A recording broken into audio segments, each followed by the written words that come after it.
સુરેન્દ્રનગર જિલ્લાના Limbdi civil hospital ખાતે અધિક્ષક કરણસિંહ વાળાના માર્ગદર્શન અને આરએમઓ જ્ઞાનેશ જોશીના નેતૃત્વમાં એસટીમાં સ્વાતંત્ર્ય દિવસની ગૌરવભેર ઉજવણી કરવામાં આવી હતી। આ પવિત્ર પ્રસંગે અધિક્ષક કરણસિંહ વાળાના હસ્તે ધ્વજવંદન કરી રાષ્ટ્રીય ધ્વજને સલામી આપવામાં આવી હતી અને રાષ્ટ્રગાન સાથે સમગ્ર હોસ્પિટલ પરિસરમાં દેશભક્તિનો માહોલ સર્જાતો। આ કાર્યક્રમમાં હોસ્પિટલના તબીબો, સ્ટાફ, દર્દીઓ, જીઆઈએસએફ ગાર્ડ અને 108ના કર્મચારીઓ ઉત્સાહભેર જોડાયા હતા। ઉજવણી દરમિયાન દેશભક્તિના ગીતો અને વક્તવ્યો દ્વારા દેશની એકતા તથા અખંડિતતાનો સંદેશ આપવામાં આવ્યો હતો। તેમજ વર્ષ દરમિયાન ઉત્કૃષ્ટ કામગીરી કરનાર સ્ટાફ, કર્મચારીઓ અને વર્ગ 4ના કર્મચારીઓને પ્રશંસાપત્ર આપી સન્માનિત કરવામાં આવ્યા હતા। આમ દર્દીઓ અને સ્ટાફની બહોળી સંખ્યા જોવા મળી હતી અને આ વચ્ચે આ રાષ્ટ્રીય પર્વની ઉજવણી અત્યંત ઉત્સાહ અને આનંદ સાથે સંપન્ન થઈ હતી।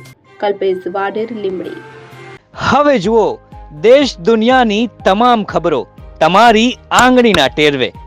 ઉઠાવો મોબાઈલ અને ગૂગલ પ્લે સ્ટોર પરથી ડાઉનલોડ કરો અમારી CN24 ન્યૂઝ મોબાઈલ એપ।